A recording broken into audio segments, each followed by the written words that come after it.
What if I told you that living your best life didn't need a massive bank account and that you don't need to be constantly splurging or living paycheck to paycheck? There are lots of ways to live well for less and still not feel like an absolute cheapskate. You can live a life of more simplicity, purpose, and have less stuff cluttering your home. So I'm going to go through the top tips and how you guys can live well for less. Okay, tip number 1 is to embrace minimalism. I am not a super strict minimalist, but I've definitely cut back on a lot of stuff. I recently did a video in which I cut back on 50% of my stuff and gave it away to charity. It was crazy the kind of things that I learned, and I'll pop the video below if you haven't seen it. I think having less stuff makes us more intentional with our day-to-day living. We're not tripping over clothes that we have on our bedroom floor. We're not really annoyed by the mess of all our wardrobes and shelves. There's less stuff everywhere, and actually it's a lot more peaceful now to get ready because I only have a set amount of clothes in my wardrobe. And a lot of the stuff I wear is pretty basic. I like to keep things fairly simple. But when you start to think more about the minimalist and intentional living concept, it truly is something to really grasp onto. Because if you're impulse buying constantly and wasting a lot of money on more stuff that you don't even wear, what is the point in that? Would you not rather have that money to put towards your life goals instead of sitting in your wardrobe untouched? If you count up all of the items in your wardrobe that you don't wear, it's kind of shocking. When I did mine, it was nearly like £500 of stuff that I just gave away, and that to me is a waste of £500 because I could have put that towards my savings goals or my investment goals or grown that money in other ways. The top tip I like to think about now is the one in, one out strategy. So if I'm going to buy a new item into my home, especially if it's something like clothes, I will usually get rid of one item first before I bring a new one in. And this kind of concept really makes me only have things that I truly love. And when you start to realize that you don't need that much stuff to have a really meaningful life, it totally changes the gears in your brain. And don't get me wrong, I love things like books, I love things like photographs or art pieces, which are all over there that you guys don't see, but I only pick things now that I truly love and connect with. I don't have a load of clutter everywhere. I will just have 1 or 2 paintings in a room, but I definitely don't buy as many stuff as I used to buy. And anytime I want to buy something, I'm a lot more intentional and think about, hey, do I really need this item? And often I will wait 3 days before buying something new because it gives me time and a bit of a boundary there to understand, do I need this item? Is it really going to value my life, or can I use that money in another way? Tip number 2 is meal prep and cooking from home. Now, I'm someone who really loves to cook. I'm not the best cook in the world, but I do like to have a lot of meal prep meals during the week, right? I tend to eat the same sort of things, spaghetti bolognese, chilies, omelets, that kind of thing, right? But I like to make sure there's a lot of protein in there and that it can be cooked really quickly. A lot of us out there who work long hours in a job or may have multiple things and projects on the go, of course it's really important to cook things that are healthy but super quick. So I like to do things like stir fries, which can be done in like 10 minutes, throw some chicken breasts in the air fryer while you have a shower, kind of multitasking around the kitchen. So it's not an absolute burden every time you step in there, but it's something that you can whip up really quick. And when you plan meals in advance, you can of course live well for less, because if you write a list and do a weekly shop before the week begins, you know exactly what you're going to cook during the week. Things like rice and noodles and pasta, they don't go off, so you can of course store them in the press for a long time and always have them on hand, because no one likes that thing where they open the fridge and there's nothing there and then they're kind of forced to get a takeaway and spend £40, okay? So if you're always prepared, you can of course eat really well and not be forced into buying stuff that you don't really want to buy. Do you guys have any good recipes? I tend to go on Pinterest a lot to get really super quick recipes. It's really helpful if you're not the best cook in the world and want to save money on your food. I also did a video recently on how I save 40% on my food bill, so check that out if you haven't seen it already. Number 3 is to find free or low cost activities. So as I said before, I live in London, which can be extremely expensive if you're not careful. Everything from the tube can cost us £7 a day. How about we just walk to the closest park instead of hopping on a tube? We often lean on convenience, and just because we're used to it or there's a station nearby, we just go on there without thinking of the monetary value. But if I was to spend £7 every day, and instead of spending that £7 to go and do an activity, I saved it and actually just did things for free. There's lots of parks in London. There's Victoria Park, there's Hyde Park, there's massive green spaces where you could of course just bring a picnic and enjoy the sun.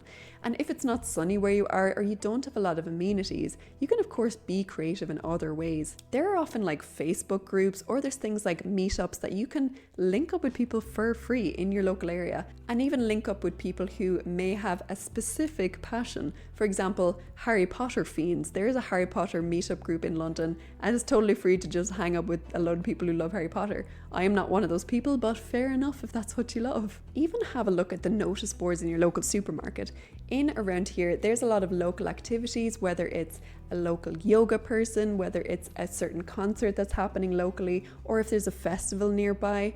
I'm really lucky that we celebrate a lot of different cultures in London, and Diwali was recently and we got to celebrate. There was lots of fireworks that were free.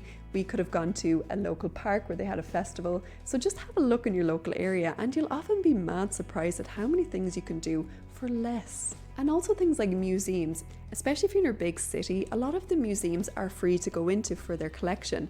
Of course, you do have to pay for a lot of, certain exhibitions, but if it's something like they have a massive collection, you can of course bring the kids there for free if you have kids, or if you've got nieces and nephews for the day, just go into a museum is actually broadening your mind, and it's a lot less than actually paying for stuff. Number 4 is to automate your finances. So if you don't already save regularly, this is a really good tip, okay? Is whenever you get paid is to automate your savings. So if you have decided that £200 of your monthly income should be going to savings, set it up automatically. So a direct debit or an automatic payment goes into a separate savings account. So you don't even have to think or worry about it. It's just constantly saving in the background.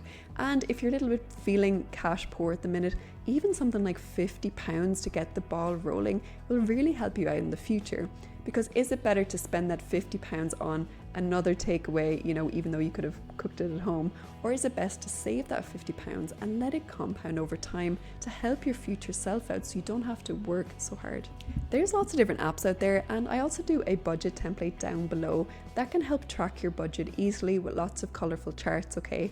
And if you're new to budgeting, I can of course do a video on it in depth. Just let me know down below. Are you new to budgeting, or are you an avid budgeter? Number 5 is to prioritize quality over quantity. So if you're someone who often impulse buys and just buys a lot of fast fashion and materials that kind of disintegrate if you wash them a few times, if you focus on more quality items, they will more likely last you years. I've used this example before, but I have a pair of these Lululemon leggings that I have lived in from probably 2020 up to, what year is it, 2025? So I've had these leggings for 5 years, right? And I mainly just wear them around the house, so I don't do excessive exercise in them and things like that. But even if I did, they're still in really good quality. And because I've been able to spend, it was about £110 on one pair of leggings, which was expensive, but they've already lasted me 5 years, and honestly, they still look brand new. They don't have that weird kind of sagging at the back, and they're not loose anywhere. Even the pockets are still like really tight. So if you spend money on quality items, you're actually saving your money in the long term. Because if I was to buy a cheap pair of leggings every year, I would have more than likely spend way money buying the cheaper alternative. So look at the items you have in your home. Are they good quality materials? AKA, is it solid wood if it's furniture where you can get them secondhand? Or is the quality of the clothes you're buying, is it wool, is it cotton, or is it more synthetics that are likely to disintegrate over time? Number 6 is to focus on experiences. Instead of buying more clutter for your home, how about focus on experiences instead? They don't have to be totally free, but instead of spending £200 on clothes every month, how about you could spend part of that or all of that money on visiting a local city near you, or going on a little trip and staying in a hotel overnight. If you value experiences over physical items, you're more likely to step away from buying so much stuff in your home and value the time with family and friends instead, or even by yourself if you're an introvert and you just love to travel. That's cool and that's okay. Try and go in off-peak times, because if you go when there's not kids' holidays or something like that, it will be a lot cheaper, especially if you maybe book a hotel during the week rather than the weekend. You could get it for a fraction of the price. Do you guys have any good off-season travel tips? I, of course, go back to Ireland regularly. I'm Irish and I live in London, and oftentimes I find the travel aspect really expensive, especially if I'm going on a bank holiday or Christmas or something like that. So do you guys have any really good travel tips that could help me out, but also help everyone else out who's watching this video? Number 7 is DIY and upcycling. So I recently went through a phase where I was making candles from scratch, and even though I just didn't really like it in the end because it took too much time, at least I gave it a go, and I made about 10 candles that I actually gave away to family. And even now my mum still talks about how she got that lavender candle from me, and every time she lights it she thinks of me, and it actually makes her well up because it's such a nice gift. Now that is very dramatic, mother, but that's what happened. So if you lead into more DIY gifts for people, of course it will make them feel a lot more touched and that you've put a lot of effort in something, rather than buying really expensive gifts for people. I know people who will spend 70, £100 on like Beats headphones or something, but actually something that would have been more valuable is either make a candle for them or make a photo book for them, or even just spend that time with them and go out for lunch and have an experience rather than just buying another thing. And this can also lead into upcycling as well. So if you've got some furniture that looks a little bit sad or maybe dated, you can of course give it a new lease of life by painting it and bringing it back to life. You don't have to bin it. We should really try and get away from always just binning things that don't fit into our home. If we can upcycle them and make them a little bit prettier, they can often live for many years to come. Especially if you've got solid wood furniture, you can just sand it down and repaint it with varnish, and it will honestly look like a brand new piece of furniture. And if you're not good with DIY or upcycling, that's okay. There's lots of places on YouTube that you can learn for free. Or again, Pinterest is a great way to start to learn how to do little crafts for yourself, or to do a bit of DIY around the house so that you save money there. Number 8 then is to buy secondhand. I honestly love this, and I always do this for furniture. If you go on Facebook Marketplace, you can of course get gems there, especially if you type in brands that you know are really good quality. So if you type in like made.com for example, or if you type in like John Lewis or just solid wood furniture, you will get stuff for a fraction of the price. You don't have to spend £1,000 on a couch brand new, which I did do that before and I still regret it, okay? But now you can just honestly find really good quality furniture online for probably like £200, and it could be the same brand. Because oftentimes if people put big items on Facebook Marketplace, it often means that they're moving and they need it gone quick. So you can often haggle with them or put in offers that are even below the price that they've said, okay? Obviously you have to be fair with the prices that you kind of offer, okay? Don't take the pee.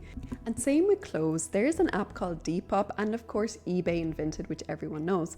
But if you go on there and search for the brands that you love, let's say you go into the store Reese, which is a really good quality shop here in the UK, and let's say you tried on a dress in the shop and it was £200 and you just loved it, but you were like, man, I don't want to spend £200 on this dress. If you look at that item and try and find it on Depop or eBay or Vinted, I guarantee you will find it for at least 50% off, if not a little bit more. If you're able to be patient and maybe wait a few days or weeks to find that item for less, you will of course practice delayed gratification there. You will of course save money with the difference, and you can still have the item. It's just about being clever with your money and being a little bit patient to find the things that truly mean something to you. What was the best purchase that you guys ever bought on eBay or Depop? For me, I bought a dress from Anthropology that would have been £150, but I got it for like £50. And when I got it through the post, the tags were still on there. This person hadn't even worn this item, and I was able to wear that honestly for years. And now I have passed it on to a charity shop, but that is still something that I think about every day, is actually that amazing dress that I got for like a fraction of the price. And the fact that this person didn't even wear it and had the tag still on it just means that there's a lot of us out there that do this, where we buy stuff, don't even wear it, feel really guilty, and then sell it. So it's like this weird cycle. Number 9 is to practice gratitude. We can all be pretty rubbish with this. We take for granted everything we have in our home and everything we have in life. Was there ever a time when you were younger that you dreamed of the life that you currently live now? Have a moment and think about that. Did you ever think that you would be in the situation that you are in? A lot of the time, no, we take it for total granted. So even if it's small things like appreciating a home cooked meal that you've made for yourself, or appreciating, a really good conversation with a close friend that you've met recently, if we're more grateful for what we have, we are less likely to spend money and throw money on impulse purchases to make us feel something and fill up that void that we have there. We need to be a bit more grateful in our everyday life, every one of us, me included. And ways you can do this is, of course, journaling, maybe having some silence and going for a walk and just be in your thoughts. We often distract ourselves with music or podcasts or YouTube stuff, right? But often if we sit in silence, we will start to be more aware of what we're feeling and to actually be more present and mindful in our life. If you found this video helpful, I'd appreciate a subscribe to help the channel out. Thanks guys. And I'll post the most recent one here, which I think will really help you guys on your journey. But thanks guys for listening. And if you've any video tips, feel free to let me know down below. But until then, I shall talk to you soon.